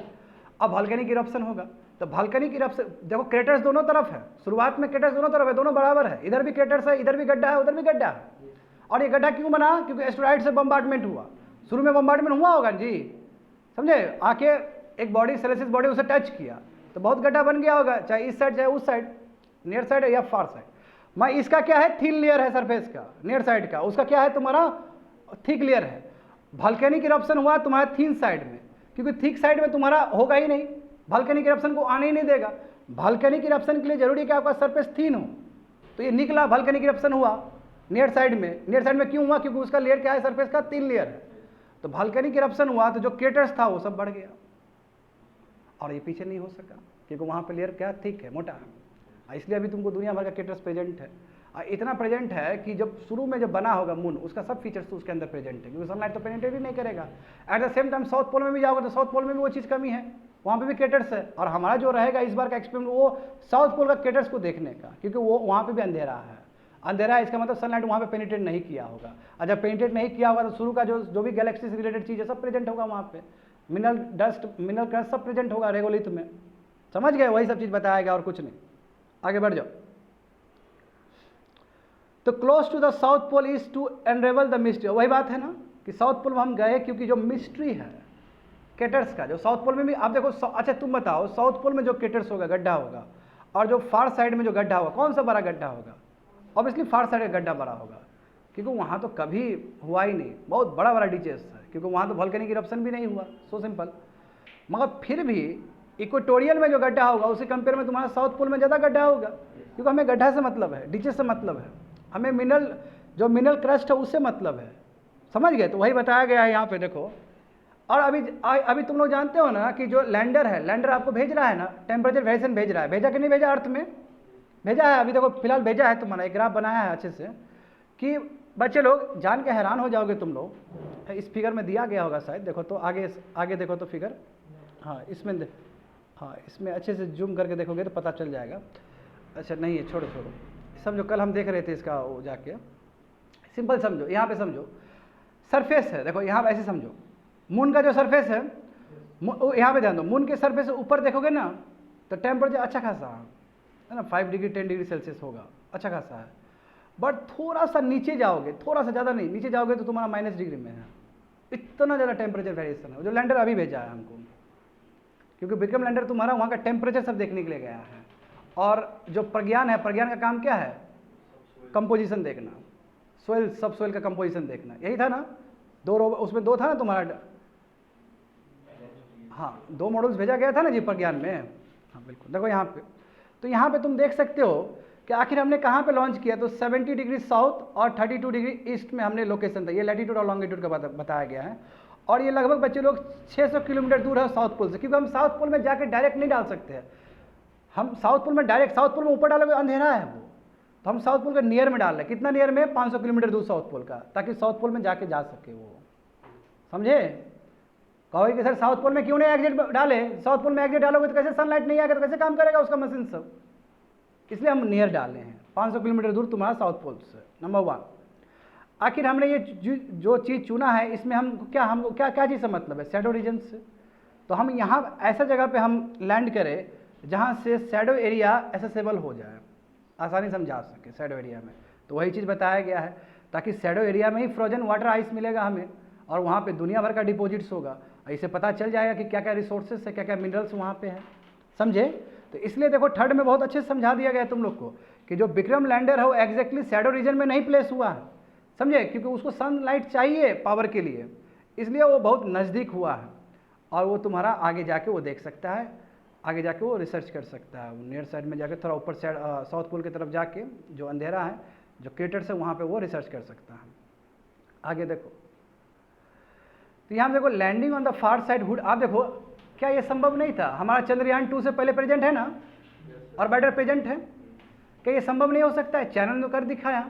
तो उसके लिए आपको रिले चाहिए। एक रिले मतलब होता है एक इंस्ट्रूमेंट जो कनेक्ट कर सके आपको। इधर देखो, इधर देखो, कनेक्ट कर सके, जो बहुत मुश्किल है। अब तुम हमेशा नियर साइड को देख रहे हो और तुम्हारा फार साइड है, और उसे तुमको ग्राउंड स्टेशन कनेक्ट करना है, सो डिफिकल्ट ना। तो तुमको एक इंस्ट्रूमेंट चाहिए जो सिग्नल ये पकड़े और इसका सिग्नल यहाँ पकड़े। तो क्या मॉडिफिकेशन हो सकता था? हो सकता है, बट ये इसका तौर तरीका डिफरेंट होगा। अभी का जो तौर तरीका है उससे बहुत डिफरेंट होगा, बहुत कॉम्प्लेक्स होगा ये। तो सबसे बड़ा सवाल होगा कि क्या सर हम नहीं जा पाएंगे वहाँ पे? क्या चाइना तो गया है और ये भी करके दिखाया, तो ये बहुत बड़ी बात है। तो फार में क्यों नहीं जा सकते हैं? फार में आप इसलिए नहीं जा सकते हैं क्योंकि आपके पास रिले नहीं है। और दूसरी बात ये कि जो आपका ग्राउंड स्टेशन है, जहाँ पे एंटीना बड़ा लगा हुआ है ना जी सिग्नल के लिए, जो ग्राउंड स्टेशन है उसे डायरेक्ट कम्युनिकेट नहीं हो सकता। डायरेक्ट कम्युनिकेट करना है तो नियर साइड से, क्योंकि डायरेक्ट कम्युनिकेशन होगा। पीछे साइड से कैसे कम्युनिकेट करोगे? पीछे साइड के लिए आपको एक अलग से इंस्ट्रूमेंट चाहिए, वहाँ सिग्नल आए, ये सिग्नल तुम्हारे नीचे जाएगा। वही बताया गया है कि क्या फार साइड हम नहीं कर सकते? तो बिल्कुल लाइट ऑफ साइट कम्युनिकेशन होना चाहिए, उसके लिए हमें रिले चाहिए और उसके लिए रियल टाइम चाहिए। अब देखो रियल टाइम अपडेट चाहिए। अभी यदि करोगे तो बच्चे लोग 2-2.5 घंटा का डिले होगा। यानी कि तुमको भेज रहा है अभी, तो तुमको 2.5 घंटा बाद तुमको मिल रहा है आउटपुट। तुम अभी भेज रहे हो तो 2.5 घंटा बाद जा रहा है, तो एक टाइम डिफरेंस बहुत नजर आया क्योंकि वो पीछे साइड है। देखो यहाँ पे बहुत अच्छे से समझाया, बहुत ही खूबसूरती से समझाया गया कि यदि चंद्रयान लेट से फार साइड में होता लॉन्च, समझो, तो इसको रिले चाहिए होता, समझे, ताकि वो कम्युनिकेट कर सके लैंडर रोवर और सिग्नल भेज सके तुम्हारा ग्राउंड स्टेशन अर्थ में। समझ गए? नंबर 1, चंद्रयान 2 ऑर्बिटर तो अभी भी हमारा स्टिल फंक्शनल है, काम कर रहा है ना जी। हाँ, तो इसको यदि हमको फार साइड में जोड़ना था तो रिले चाहिए था, तब जाके, क्योंकि चंद्रयान क्या है, सब पूरा चक्कर लगा रहा है, तो फार साइड से भी तो जा ही रहा है, ये पूरा चक्कर लगा रहा है, तो फार साइड नियर साइड सबको कवर कर रहा है ना ये। तो उसके लिए रिले चाहिए होगा, और रिले चाहिए होगा तब जाके उधर से बहुत कुछ ये प्राप्त कर पाता है इस तरफ का। वही चीज़ बताया गया। देखो, it also the objective of mission that determine the choice of. हाँ, तो इसलिए चंद्रयान 3 जो मिशन है ये अपने आप में खास है, क्योंकि इसमें सबसे बड़ी बात है कि प्लेसमेंट, ये कहाँ पे छोड़ेंगे ये, एंड प्लेसमेंट इंपॉर्टेंट है, क्योंकि साउथ पोल में क्रेटर्स है, और क्रेटर्स है तो सबसे बड़ा गुत्थी वही है। हाँ, जहाँ तक सवाल है फार का, तो हो सकता है भविष्य में हम फार साइड भी चले जाएँ, क्योंकि हमारा मिशन तो सक्सेसफुल रहा। समझ गए स्टूडेंट? हो गया। आगे देखो, समझ गए ना, जो भी कल का ये वैल्यू एडिशन हो गया, कल का जो पढ़े थे तुम लोग। आगे देखो, सेम तुम्हारा रहेगा सिलेबस। 23 अगस्त 2023 को आया था ये एडिटोरियल। आगे देखो, ये जो हमारा जो सॉफ्ट लैंडिंग हुआ है, ये हमारा सेकेंड फेज है। 2008 में हम कर चुके, कहिए थे चंद्रयान 1 भेज के। हाँ, पिछले बार फेल हो गए 2019 में, तो इसलिए हम कहेंगे ये सेकेंड फेज है। यदि उस समय पास कर जाते तो ये हमारा थर्ड फेज होता। 2019 में हम सॉफ्ट लैंडिंग नहीं कर पाए, 2.1 किलोमीटर दूर था, तभी कम्युनिकेशन लॉस हो गया। तो इसलिए ये हम जो अचीव किए, सेकेंड फेज अचीव किए हैं सॉफ्ट लैंडिंग का। इससे पहले 2008 में चंद्रयान कर चुका है, चंद्रयान 1। तो वही बोला कि ये जो सॉफ्ट लैंडिंग हुआ है ये सेकेंड फेज है भारत का, इंडिया लूनर एक्सप्लोरेशन प्रोग्राम है। अब देखो, अब थर्ड फेज क्या होगा? तो देखो, अब देखो ना, अब इंडिया का क्रेडिबिलिटी इतना स्ट्रांग है कि जापान का पहले ही हो गया था, मगर जापान से पहले समझौता हो चुका था। अब जापान इंडिया के बारे में अच्छा सोचेगा ना कि इंडिया, अब देखो ना, इंडिया का ही लैंडर जाएगा वहाँ पे, तो सोच लो, क्योंकि इंडिया ने कर दिखाया है। तो वहाँ पे वही बोला है कि थर्ड फेज तुम्हारा इसरो और जाक्सा का हो। जाक्सा मतलब तुम्हारा, जैसे इसरो है इंडिया का, तो जाक्सा तुम्हारा जापान का स्पेस एजेंसी है, समझे। इसी को बोलते हैं lunar polar exploration mission, LUPEX. ठीक है, लुपेक्स किसके बीच में? इंडिया और जापान के बीच में है, जहाँ पे लैंडर रहेगा और रोवर रहेगा, सेम जो अभी गया है। और ये कहाँ पे जाएगा? वाटर आइस देखने के लिए, जो इस बार गया है, तो उसी का एक्सटेंडेड वर्जन है, सेम चीज़ करेगा, बट इसमें जापान भी आएगा। देखो बच्चे लोग, देखो बोल रहे हैं ना, जो लैंडिंग सिस्टम है सेम जो चंद्रयान 2 और 3 में जो यूज़ हुआ वही होगा इसमें भी। और यदि मैं ये तीनों का ले लूँ, तीनों जो मिशन है, ऑल 3 मिशन को पुट टुगेदर देखा जाए तो लगभग $265 मिलियन का ये हो जाएगा। बहुत ज़्यादा पैसा है ये, समझे। तो 2026 तक हम कोशिश करेंगे कि जो साउथ पोल का जो शैडो रीजन है वहाँ पे जाए और एक्सप्लोर करें और देखें। रेगोलिथ क्या है, मिनरोलॉजी क्या है, कितना वो आइस जो फ्रोजन आइस है कितना चांस है कन्वर्ट होने का, कितना वहाँ पे टन्स ऑफ वाटर मिल सकता है, ये सभी चीज़ चेक करने के लिए हम 2026 में जाएंगे। तो अभी बैक टू बैक प्रोजेक्ट है नासा का, इसरो का, समझे, एक नासा के साथ भी हमारा निसार, समझ गए ना। आगे देखो मेन ऑब्जेक्टिव क्या था चंद्रयान 3 का, तो तुम लोग जानते हो, इतना कुछ पढ़ चुके हो, है ना, कि साउथ पोल पे जाना, नियर साइड साउथ पोल पे जाना, समझ गए ना, वहाँ का जो पोलर रेगोलिथ है उसको ठीक से एनालाइज करना, है ना, और जो भी एटमॉस्फेयर है, एटमॉस्फेयर में रियल एटमॉस्फेयर नहीं, जो ऊपर का एग्जोस्फीयर होगा, ठीक है, उसको डिटेक्ट करना। कहोगे सर एटमॉस्फेयर नहीं तो एग्जोस्फीयर कैसे है, तो देखो एटमॉस्फेयर नीचे वाला नहीं है, मगर उसका एक्सटेंड कितना है, दूर कितना है, दूरी कितना है। अर्थ का भी एग्जोस्फीयर पता नहीं है, अर्थ का एग्जोस्फीयर कितना बाउंड्री है, सिमिलरली मून का भी पता नहीं, तो उसको एक्सप्लोर करना, रेगोलिथ को एक्सप्लोर करना। रेगोलिथ मतलब जो डस्ट पार्टिकल जो जमा हुआ है इतना साल से, तो वही डस्ट पार्टिकल में जो डस्ट डिपॉजिट हुआ है उसमें बहुत सारा मिनरल्स प्रेजेंट होगा, समझो, उसी चीज़ को देखना। वही बोल रहा है रेगोलिथ का मतलब जो लूज पार्टिकल और डस्ट पार्टिकल जो बिलियंस ऑफ ईयर से तुम्हारा डिपॉजिट है बेड रॉक के ऊपर, तो उसको जाके चेक करना। देखो सबसे इंपॉर्टेंट वाटर है, हमें वाटर को ढूंढना है। जैसे ही हम वाटर को ढूंढ लिए पूरा चेंज आ जाएगा ना। अब मैंने कई बार तुमको इसरो का बताया है कि वाटर जैसे ही हो गया तो ऑक्सीडाइजर का काम करेगा, फ्यूल का काम करेगा, है ना। अब तुम यहाँ पे देख सकते हो बच्चे लोग कि देखो 1 मिलियन रुपीज़ लगता है 1 लीटर वाटर को ले जाने में। देखता है तुम लोग बिस्लेरी का 1 लीटर पी के खूब खुश रहेगा। 1 लीटर पानी को चंद्रमा तक ले जाने में $1 मिलियन का खर्च होता है। बात समझो कितना महंगा है ये, कितना महंगा सौदा है ये। और यदि वाटर हमको ऊपर मिल गया तो कितना फ़ायदा होगा, समझ गए। क्योंकि पे लोड बढ़ जाता है, भारी हो जाता है, भारी होता है तो थ्रस्ट लगाना पड़ेगा आपको, तो फ्यूल ज़्यादा खर्च होगा, सिंपल बात है। तो इसलिए देखो यदि वाटर मॉलिक्यूल्स मिल जाएगा तो उसको हम ब्रेक डाउन कर लेंगे हाइड्रोजन उसमें, और दोनों ही हमारा फ्यूल की तरह काम करेगा। वो प्रोपेलेंट बन जाएगा हमारा रॉकेट्स के लिए, और स्पेस फर्दर स्पेस एक्सप्लोरेशन के लिए भी काम आएगा, मार्स मिशन के लिए, दूसरा मिशन के लिए। हाँ समझ गए ना। तो बस साइंटिस्ट को ये जानना है कि कितना आइस है वहाँ पे, किस फॉर्म में है, क्या उसको हम चेंज कर सकते हैं, क्या पानी पी सकते हैं, क्या उसमें प्रोपेलेंट बना सकते हैं, क्या फ्यूल बना सकते हैं, यही सब बुद्धि है। तो सक्सेस देखो सही बात है, जो सॉफ्ट लैंडिंग का जो सक्सेस हुआ है साउथ पोल पे, तो ये दिखता है कि हमने कर दिखाया है। अब देखो याद करो तुम लोग, कुछ साल पहले हमारा इन स्पेस आया था ना स्टूडेंट, इन स्पेस जहाँ पे लेवल प्लेइंग फील्ड, जहाँ पे इसरो एज अ फैसिलिटेटर के रूप में काम करे, और जितने भी स्टार्टअप है उसको टेक्नोलॉजी प्रोवाइड करें। क्योंकि स्टार्टअप जानते हो, अब तुम खुद देख सकते हो सबसे नीचे 150 प्राइवेट एंटिटी सब स्टार्टअप आए हैं स्पेस में। तो लगातार स्पेस में तुम्हारा स्टार्टअप बढ़ रहा है। समझ रहे हो स्टार्टअप का मतलब, बोलो समझ में आता है स्टार्टअप क्या होता है, ठीक है। फिजिक्स वाला सब स्टार्टअप है ये सब, समझे, जिसका पोटेंशियल बहुत बढ़ सकता है आगे के टाइम में। तो लगभग 150 स्टार्टअप तुम्हारा स्पेस में आया है। तो इसका मतलब दिख रहा है कि इंडिया में किस लेवल पे क्रेज है स्टार्टअप को ले, स्पेस स्टार्टअप को लेके। अब तुम लोग को जान के ये भी हैरानी होगा स्टूडेंट, तुम लोग को लग रहा होगा कि इसरो में जो काम करने वाला सब IIT और NIT का होगा। Will be very surprise to know मात्र 2% IIT और NIT का, सब ऑर्डिनरी कॉलेज का आदमी लोग हैं उसमें। ये भी तो गजब बात है, ये गजब बात है कि नहीं है बताओ। तो अभी तक IIT और NIT क्रेडिट ले जाता है, मात्र 2% वहाँ पे जो कर्मचारी है वो IIT और NIT का प्रोडक्ट है, ज़्यादातर ऑर्डिनरी कॉलेज से पढ़ के गए हैं। हाँ अब्दुल कलाम भी बाबू NIT और IIT से पढ़े हुए नहीं हैं, वो तमिलनाडु से पढ़े हुए हैं, ऑर्डिनरी कॉलेज से पढ़े हुए हैं इंसान है वो, समझ रहे हो ना। तो वही बात है। देखो अब देखो जानते हो कि यस इंडिया के पास बहुत टैलेंट है, और फंडिंग देखो इन स्पेस बनाए थे हम, भारत सरकार ने बनाया था 2010 में, ताकि लेवल प्लेइंग फील्ड मिल सके, है ना। और इसरो क्या है, फैसिलिटेटर के रूप में काम कर सके। देखो अब इसरो के पास क्या नहीं है फैसिलिटी, क्रायोजेनिक इंजन है कि नहीं है बताओ।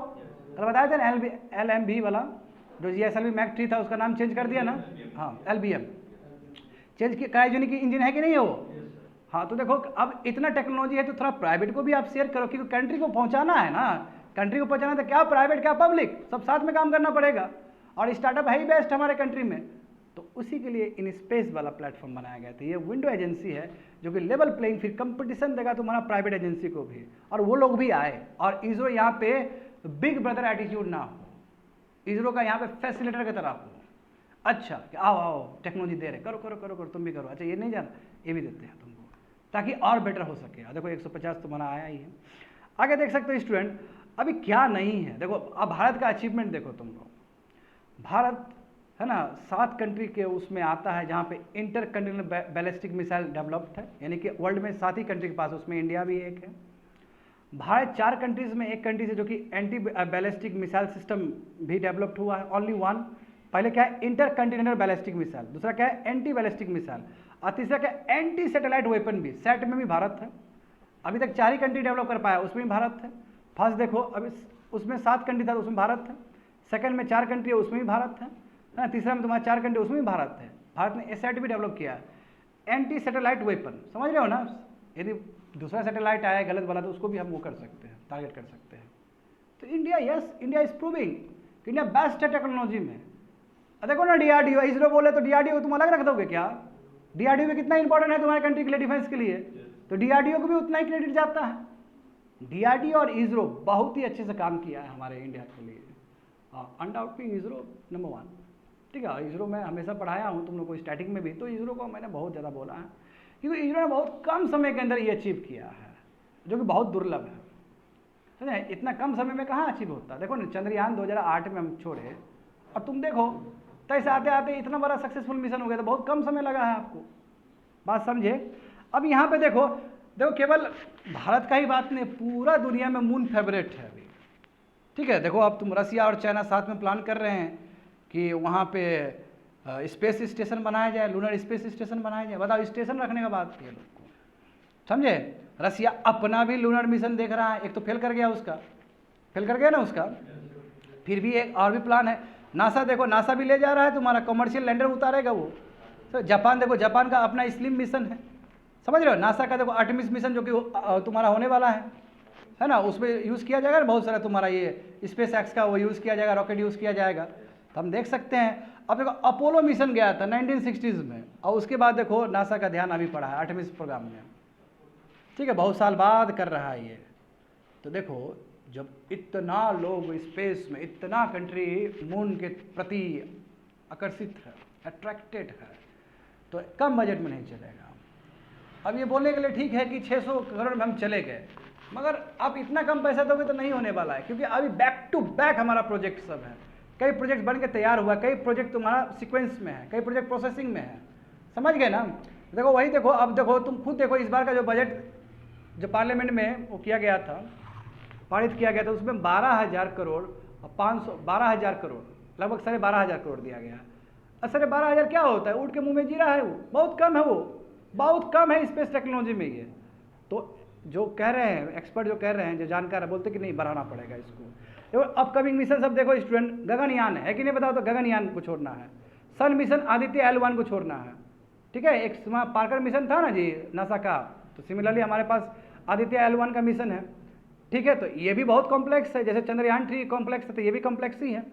उतना ही नहीं, देखो अभी नए नए हमारे सिस्टम में भी डेवलप्ड हो, जैसे hypersonic air breathing vehicle assembly, नया चीज़ है तुम्हारा, जो कि आराम से लो अर्थ ऑर्बिट्स को बहुत सस्ते में छोड़ सकता है वहाँ तक सैटेलाइट को। तो भाई उस पर आपको काम करना होगा, लेबोरेटरी स्टेज में तो उसको काम करना होगा, तो उसमें पैसा लगेगा, ठीक है। देखो रीयूजेबल लॉन्च व्हीकल, कई दिन से बात हो रहा है, जब स्पेस एक्स करके दिखाया ना, तो इंडिया भी कॉपी करेगा उस चीज़ को। अन्यथा क्या होता है कि जब तुम सैटेलाइट को लॉन्च करते हो तो रॉकेट तुम्हारा डेब्रिस बन जाता है, रॉकेट तुम्हारा वहीं पे चंग बन जाता है। अब क्या करना है, हमको ऊपर छोड़ना है, रॉकेट भी नीचे आ जाता है कि पैसा बचे। देखो सबसे ज़्यादा कॉस्ट तो रॉकेट में ही लगता है स्टूडेंट, और बाद में स्पेस डेब्रिस भी बन जाता है। तो देखो इस पर काम हो रहा है। हाँ, रेडियो थर्मो इलेक्ट्रिक जनरेटर जो कि न्यूक्लियर इंजन होगा, तो देखो कितना नया नया चीज़ है ये सब, समझ गए। अब देखो एक तो तुम्हारा अनवील है, तैयार है, अवतार वाला, जो कि यूएस स्पेशल शटल के रूप में काम करेगा। तो सब चीज़ के लिए जितना भी है स्टूडेंट, चाहे तुम नीचे भी देख सकते हो, सेमी क्रायोजेनिक इंजन का बात हो, मीथेन इंजन का बात हो, या स्मॉल सैटेलाइट लॉन्च व्हीकल का बात हो, यानी कि लगातार आपका है प्रोजेक्ट। तो ऐसा जब लगातार प्रोजेक्ट है, सीक्वेंस में है, प्रोसेसिंग में है, कई बन के तैयार है, कई बनना है, कई लेबोरेटरी स्टेज में है, पैसा चाहिए, अच्छा बजट चाहिए। समझ में आ गया? हो गया ख़त्म। आगे देखो 320 GS1 Indian society, salient features of Indian society, diversity of India, और हिंदू पेपर में आया था 27 अगस्त को। यहाँ पे देखो, जानते हो गर्व का विषय हमारे लिए। अब ये कहाँ पे, अजरबैजान, अजरबैजान का जो कैपिटल है बाकू, बाकू में हुआ था ये चैंपियंस ट्रॉफी, मतलब जो टूर्नामेंट जो हुआ था। बाकू याद है तुमको, कैस्पियन सी से टच करता है, हाँ समझे ना। और कैस्पियन सी इंडोरिक सी है, क्योंकि टच नहीं करता है, ब्लैक सी नहीं है, ब्लैक सी पर तो फॉस्फोरस स्ट्रेट है, वहाँ फॉस्फोरस स्ट्रेट है ना। अच्छा हाँ, तो इधर जाकर करें क्योंकि सी अब तुम्हारा आ जाएगा, वो नीचे जाकर मेडिटेरेनियन से कनेक्ट हो जाएगा। मानता है ना, हाँ सी अब हमारा बड़ा बिल्कुल। तो ये याद होना चाहिए तुमको, जैसे ही हम बोल दिए कैस्पियन सी तो सब याद आ जाना चाहिए। तो कैस्पियन सी बाकू टच करता है ना, बाकू कैपिटल अजरबैजान का, वहीं पे टूर्नामेंट हुआ था, विंबलडन स्टाइल फॉर्मेट। अब बताओ हमारे 4 इंडियंस क्वार्टर फाइनल पहुंचे। बच्चे लोग समझ रहे हो कितना बड़ा बात है, क्वार्टर फाइनल में, ठीक है, सेमीफाइनल से एक स्टेज पीछे क्वार्टर फाइनल। आर प्रगनंदा, देखो ये तो बहुत बड़ा आदमी है, अब तो बहुत बड़ा हो गया इसका स्टेचर। इसके लिए देखो मोदी जी, राष्ट्रपति, बड़े बड़े मिनिस्टर जो भी कंट्री का, सबने बधाई दिया है ट्विटर पे। तो प्रगनंदा बहुत कम एज है इनका, ठीक है, वर्ल्ड नंबर 2 को हराया है, वर्ल्ड नंबर 3 को भी हराया है, और बाद में जाकर वर्ल्ड नंबर 1 जो मैग्नस कार्लसन उससे वो हरा है। बट ठीक है, ये बहुत बड़ा बात है कि वर्ल्ड नंबर 1 से आप है ना जाकर उसके साथ आप खेले हैं, बड़ी बात है ना। एक टाइम था कि केवल चेस प्लेयर विश्वनाथन होते थे, सही बोल रहे हैं ना। और अभी देखो ये लड़का लोग कम एज का लड़का लोग क्या झंडा गाड़ रहा है। और खुशी का बात है कि देखो अभी जस्ट नीरज चोपड़ा ने भी जीता है, तो स्पोर्ट्स तो अभी लाइमलाइट में है स्टूडेंट। प्रगनंदा ने अपने यहाँ अर्जुन को भी हराया है, वही इंडियंस थे, उसको भी हरा दिया। जी देखो गुगेश डी गुगेश था ना, डी गुगेश के बारे में तुमको बताए थे, वो केवल कार्लसन से हारे हैं और विद्युत गुराती से हारे हैं। इसका मतलब इन्होंने भी है ना हटने से पहले वर्ल्ड नंबर 5 में वो किया है, वहाँ तक पहुँचे, यानी कि इनका भी अच्छा परफॉर्मेंस रहा है। मैं फिर से पढ़ता हूँ, समझो। Gukesh D lost only to Carlsen, वही कार्लसन जो टॉपर है number 1, and Vidit Gujrathi knocked out the world number 5 before making his own exit. यानी कि देखो ये 5 तक पहुँचा है, उसके बाद वो निकला है। कहने का मतलब ये है 5 जो था विनर को हरा के तब वो आउट हुआ है। कहने का मतलब बहुत अच्छा प्लेयर है ये भी। इस तरह का परफॉर्मेंस स्टूडेंट, ये एक्सीडेंट नहीं, अचानक नहीं हो गया कि बेस्ट हमारा प्लेयर आ गया है। इसका सबसे बड़ा रीज़न है कि चेस का इकोसिस्टम डेवलप्ड हुआ है भारत में, और लोग बहुत इंटरेस्ट ले रहे हैं चेस में। आगे देख सकते हो आगे क्या रीज़न है इसका। सबसे बड़ा रीज़न है कि अब चेस प्लेयर का ना पॉपुलेशन बढ़ रहा है, लोग सब इंटरेस्ट ले रहे हैं, नंबर 1, और फैन बेस बढ़ रहा है इसका, लोग सब देखने के लिए जा रहे हैं चेस को कि कहाँ चेस हो रहा है टूर्नामेंट, जरा देखिए। जैसे क्रिकेट देखने के लिए वो पहुँचता है ना, तो अब उस लेवल पर नहीं, बट फैन बेस बढ़ रहा है इसका भी, समझे। और जाहिर सी बात है, दूसरा देखो अभी कितना बढ़िया है, ऑनलाइन है। अब तुम लोग लूडो खेलता है ना ऑनलाइन, तो चेस भी तो ऑनलाइन आता है। अब जो आपका अपोनेंट है आपसे भी तेज है, तो उससे खेल के तुम स्किल सीख लोगे ना। तो वही बात है कि थैंक्स टू ऑनलाइन भी है तुम्हारा। और दूसरी बात है स्पॉन्सर भी आगे ले रहा है तुम्हारा, है ना। तो स्पॉन्सर भी बहुत हेल्प कर रहा है। बहुत सारे स्टेट्स में स्टेट गवर्नमेंट खुद ही तुम्हारा सपोर्ट कर रहा है, फाइनेंशियल सपोर्ट कर रहा है, फैसिलिटी दे रहा है, इंफ्रास्ट्रक्चर दे रहा है रहने के लिए। और 24/7 आप टफ अपोजिशन से खेल सकते हो ऑनलाइन, जहाँ पे आपसे बेस्ट है। तो ऑनलाइन से खेलोगे कितना पॉसिबिलिटी होगा स्टूडेंट, है ना, कितना कुछ सीख जाओगे। चाल देखो, जो कल हम इसका देख रहे थे, इनका नाम क्या है, मैग्नस का देख रहे थे। बताओ ऐसे देखता है, इससे करके देखता है, 3-4 स्टेप में ख़त्म कर देगा वो दूर से ही, ठीक। इतना पॉसिबिलिटी इसके दिमाग में चलता है। हम लोग देखेंगे तो घोड़ा क्या चलाना, ये यहीं तक बुद्धि जाएगा, ये पूरा देख लेगा। और बताओ ऐसा आदमी जब फर्स्ट चाल चलेगा, समझ रहे हो फर्स्ट चाल जब घोड़ा को उठाएगा या फिर किसी को उठाएगा, समझ रहे हो, एक ही बार में खाने की कोशिश करेगा वो। और हमारा जो प्रगनंदा जो हारा है तो बहुत क्लोज गया है वो। हाँ, तो वही तो मैं बोल रहा हूँ कि बहुत तगड़ा लड़ा है वो, बहुत तगड़ा किया, ऐसा नहीं कि आसानी से नहीं आ रहा है वो। यहाँ पे समझो, देखो डिजिटल ह्यूज डिजिटल फुटप्रिंट है कि नहीं है, बताओ तो, है ना। और ऑनलाइन क्या है बच्चे लोग, अच्छा खेलोगे प्राइस भी मिलेगा तुमको, ऑनलाइन गेमिंग हो चुका है नहीं, ये तो फायदा ही फायदा है। हाँ देखो, इवन टायर 2 और टायर 3 का जो लोग सब है, टाउन और सिटीज सब, अब इन लोग को जाना नहीं है दिल्ली में कोचिंग के लिए, इसको ऑनलाइन ही कोचिंग मिल रहा है, ठीक है, बहुत फायदा है इसको, है ना। जो तुम्हारा गुंटूर हो गया, वारंगल हो गया, जो छोटी छोटी सिटी है, तो बताओ आराम से उसको मिल रहा है, कोच जूम में ही कोचिंग मिल रहा है उसको बढ़िया से। बहुत सारा डेटाबेस रखा हुआ है, डाउनलोड करो, रियल टाइम में खेलो, तुमको स्किल खुद डेवलप हो जाएगा। स्मार्टफोन हर आदमी के पास है, स्मार्टफोन में ही डाउनलोड करो, गेम खेलो, तो इसलिए डेवलप्ड हो रहा है। देखो at the top and grand master, देखो आरवी रमेश बहुत बड़े हैं हमारे प्लेयर, एंड विश्वनाथन आनंद, बताओ, ये दोनों भी तो इतने बड़े महारथी हुए हैं चेस के, तो ये लोग भी तो बच्चे में वो ऊर्जा भर रहे हैं। ये बच्चा लोग को सिखाया, इन्होंने सिखाया था, ये बहुत बड़ा प्लेयर है।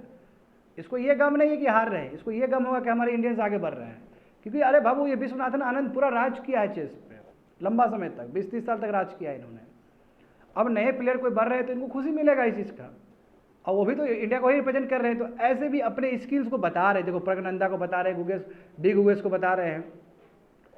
तो देखो the game has extremely good branding. अब देखो इस तरह, जैसे अभी देखो, अब जैसे एडिटोरियल्स में आ गया, देखो बहुत कम होता है ना जो एडिटोरियल्स में आता है। सोचो आप कितना ब्रांडिंग हो रहा है इसका। अब टीवी में भी देख रहे हो, है ना, यहाँ पे ट्विटर में भी उनके बारे में चर्चा हो रहा है, यूट्यूब पे भी चर्चा हो रहा है। तो ब्रांडिंग हो रहा है कहीं ना कहीं चेस का, समझे? तो अच्छी बात है, क्राउड ही करेगा। अब देखो बहुत सारे स्कूल में एक्स्ट्रा करिकुलर एक्टिविटी के रूप में इसको करवाया जा रहा है, ठीक है। और यही रीज़न है कि पिछले साल स्टूडेंट, लास्ट ईयर लगभग 10,000 इंडियंस ने पार्टिसिपेट किया था तुम्हारा ऑफिशियल टूर्नामेंट में। स्टेट टूर्नामेंट हो रहा है, नेशनल टूर्नामेंट हो रहा है, तो हम कह सकते हैं अच्छा है, रणजी ट्रॉफी की ओर बढ़ रहा है ये लोग। जैसे क्रिकेट में जानते हो ना, रणजी ट्रॉफी कितना बड़ा स्तर है। हाँ, तुम इंडियन टीम नहीं खेला कोई दिक्कत नहीं, रणजी ट्रॉफी खेल लो, बहुत इज्जत है तुम्हारा। रणजी ट्रॉफी है ना, वो भी है। और बिल्कुल अब तो देखो, अब इधर देखो स्टूडेंट, अब तो क्रिकेट में सिलेक्शन होना, इंडियन टीम में सिलेक्शन होना बड़ा आसान हो गया आईपीएल के थ्रू। पहले रणजी ट्रॉफी के थ्रू ही होता था। अभी दुर्भाग्य की बात है कि रणजी ट्रॉफी में आप अच्छा परफॉर्म भी कर रहे हो तो आपका सिलेक्शन नहीं हो रहा है। आप आईपीएल खेलो तो सिलेक्शन हो जाएगा। हाँ, इधर ध्यान दो, अभी भी रणजी ट्रॉफी खेल के तुम टेस्ट मैच में जाओगे, आईपीएल खेल के टेस्ट मैच में नहीं जाओगे, ये भी जान लेना। और टेस्ट मैच ही रियल क्रिकेट होता है।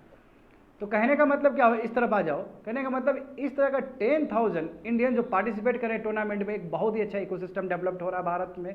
हाँ, ऑल इंडिया चेस फेडरेशन, हाँ, इस पर बहुत ही स्कैंडल का आरोप लगा। जैसे कि जानते हो कि हर समय स्पोर्ट्स के ऊपर लगता है, उसके बावजूद भी ये फोकस रहा। चलो स्कैंडल लगा, वो छोड़ दिया, पीछे चला गया, फिर भी फोकस रहा अपने काम में और चेस को प्रमोट किया और हेल्दी इन्वायरमेंट दिया। यही कारण है कि आज हमारे बीच में प्रज्ञानंदा, डी गुगेश, ठीक है, जिसने भारतीय का बहुत ही सम्मान बढ़ाया है बाहर चेस में। That's it.